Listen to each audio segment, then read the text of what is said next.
I'm Mrs. Anderson. And I'm Mr. Vassallo. And we're here to show you how to make a print. Well, the first thing we do is get our negative out of the sleeve. We put it in the negative carrier. Emulsion side down. What side's the emulsion, Mr. B? The emulsion is the dull side. Oh, thanks. Or you can read the writing here. Close it. Hold it up to the light and line it up. That's not lined up.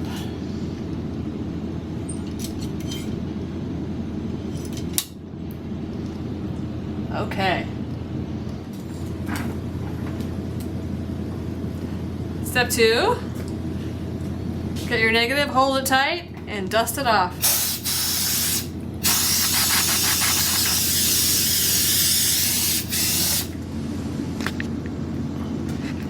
Alright, can you hear me?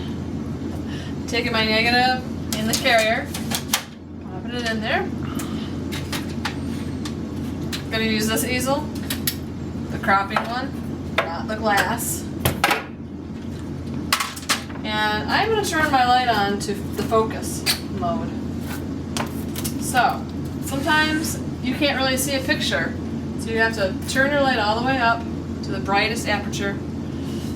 And then your height is not always going to be at 16 anymore. You have to figure out your size. So you keep kind of bringing it down and maybe starting to focus until an image comes in. Oh, there it is. Okay. So I don't want that there, so I need to make it bigger. And we just have it on the brightest to focus. Use our focusing knob. Is that good, or what do you think? That looks focused. Okay.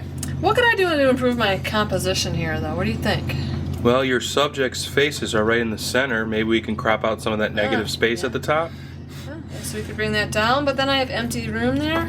So it looks like you might have to raise the enlarger. Yeah. Oh, that's better. Focus again. Okay. So now I'm done focusing. This is a crucial step. I'm going to turn my light back down, because if I have it too bright, what's going to happen is it's going to become probably dark, and I don't want that. So I turn it down to maybe f8, maybe f11, where I can still see some detail in the photo. That looks like it's f11. To test strip our negative, because we got to figure out the right time to print the picture at. So I'm going to make sure my light is off. I'm going to take a piece of test strip paper out. Now remember, you cut your 8x10s up into 5x7s, and we have this little bit left over that we can use as test strip. I'm going to take it shiny side up, and I'm going to place it in my easel, okay?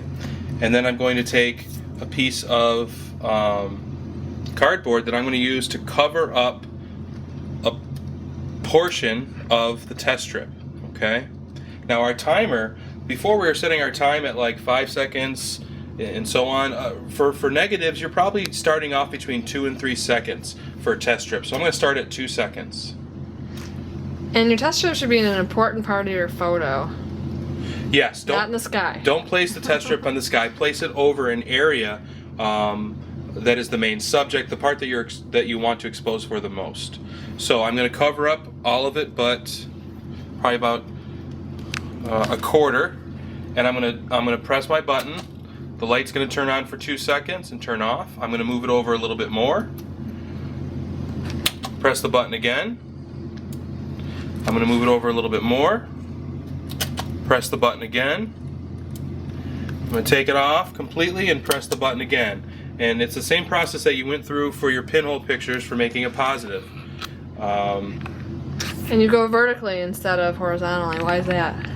Well, you want to go this way so we can see all the way across the negative what 2 seconds is, 4 seconds, 6 seconds, 8 seconds, and so on. Yeah. Cool. All right.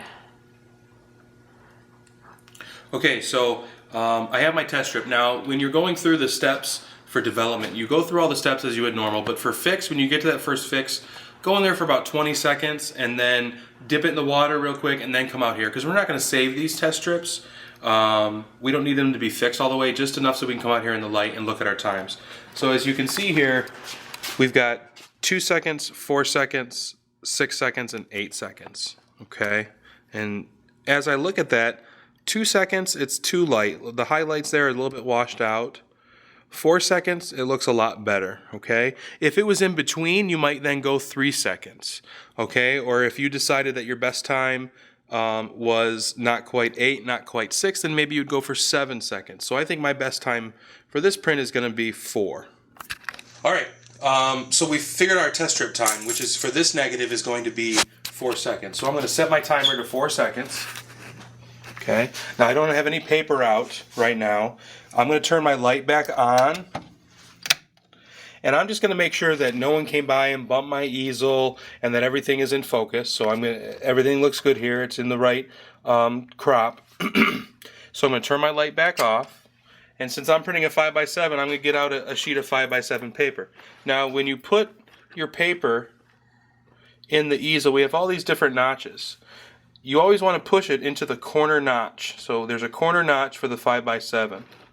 Okay, so I'm going to take a piece of 5x7 paper, shiny or emulsion side up, and make sure that it's in that corner notch, and then the other notch right across from the corner notch, that it is resting on that. And that'll guarantee that if we cut our paper right, that we should have nice even white borders. So I'm going to close my easel.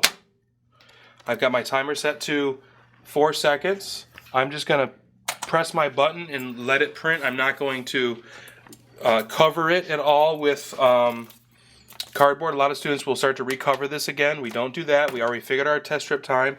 We just put the photo paper in, shiny side up, press our button.